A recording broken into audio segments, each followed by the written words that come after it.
The 1600s found Manhattan not as a city, but as a threshold, windswept, contested, and shifting with every tide. What began as a Dutch outpost, New Amsterdam, was never meant to stay small. Wooden structures lined narrow, rain-slicked paths. A compact fort stood sentinel at the island's southern tip. Then came the English fleet. No cannon fire. No siege. Just surrender, quiet, inevitable. Dutch names faded, English ones took root. By the century's close, the settlement pulsed with restlessness, ambition pooling at the edge of a continent still largely unmapped by European hands. This was New York before it knew its own weight. The story starts not with conquest, but with arrival. In 1609, Henry Hudson came ashore, not as conqueror, but as explorer, stepping onto land already threaded with Lenape trails, rich with seasonal trade. His landing was unceremonious, almost accidental. Yet from that moment, forces converged, merchants seeking profit, settlers seeking land, empires seeking leverage. 16 years later, in 1626, Dutch representatives negotiated an agreement with Lenape leaders. In exchange for tools, cloth, and beads, valued decades later at 60 guilders, the Dutch acquired control of Manhattan. The transaction, routine to them, carried vastly different meaning across cultural lines. To the Dutch, it was a foothold. To the Lenape, something else entirely. Building New Amsterdam was raw, physical work. Axes bit into old-growth timber. Logs were hauled by hand through marsh and mud.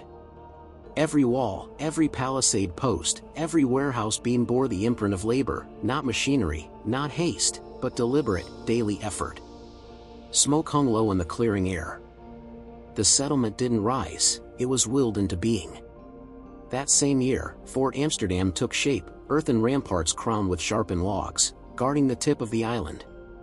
From its watchtowers, sentries tracked ships, stored furs and flour, and monitored the fragile pulse of colonial life. It was less a fortress than a declaration: we are here. And we intend to remain.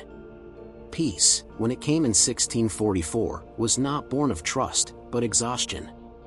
After years of skirmishes, Dutch officials and indigenous leaders met, sometimes at council fires, sometimes at rough-hewn tables, and exchanged wampum, promises, land acknowledgements.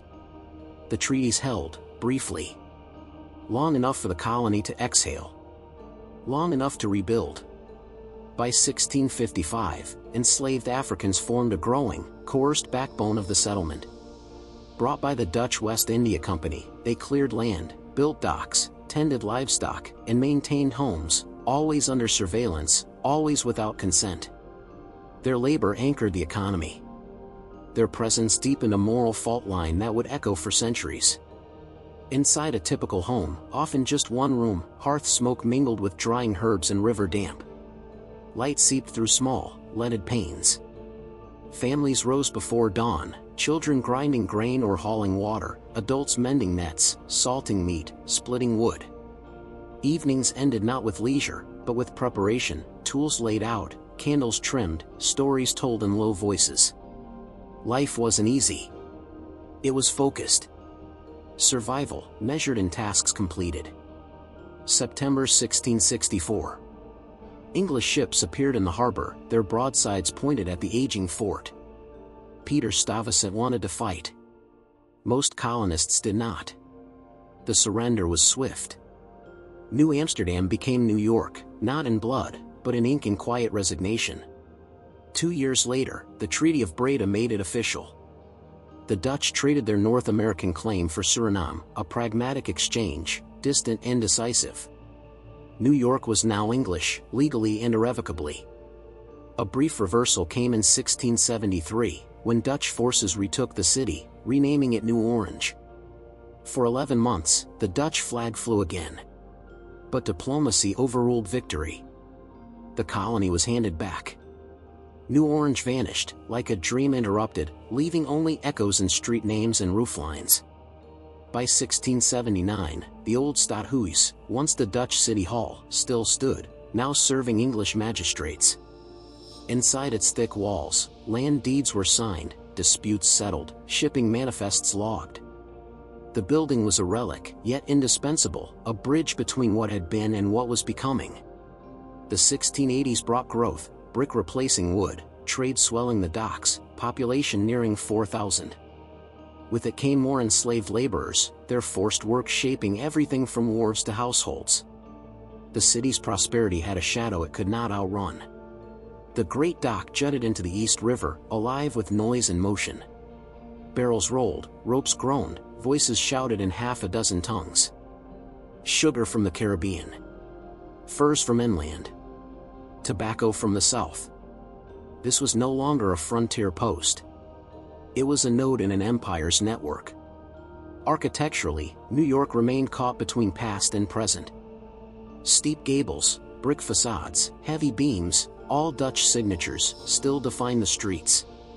Yet newer homes bore English marks, sash windows, wider chimneys. The city's bones were Dutch. Its skin was changing. The old walls still traced the northern boundary, timber aging but standing. Where it met the river, the Watergate stood, a guarded passage for carts, travelers, and cargo. It marked the edge of safety. Beyond it lay uncertainty. In 1689, political tremors reached the colony. News of revolution in England sparked unrest. The citizen militia, the train band, gathered on the commons. Dutch, English, and locally born men drilled together, then fractured over loyalty. Some backed Jacob Leisler, others held to royal authority. Their rebellion flared and faded within months. Authority, once again, reasserted itself. That same year, uncertainty hung thick in the air. Whose orders held weight? Whose king ruled? Tavern debates grew heated. Harbor watches lengthened. The city waited, not for war, but for clarity that never quite arrived. In 1693, patrols walked tighter beats. Though smaller in scale than later eras, early law enforcement already strained under rising complexity, disputes over trade, land, and status multiplying with the population. Order was maintained not by force alone, but by routine, presence, and the fragile consensus of a still-forming society. By 1699, Pearl Street hummed, a curved artery along the original shoreline. Sailors, coopers, spice merchants, and dockworkers moved through its narrow span. Tar and brine clung to the air. Every scent, every sound, tied the city to the water that fed it. That's where we'll pause, for now. If there's a moment, a street, a silence from the past you'd like to step into, let me know. We'll reconstruct it together.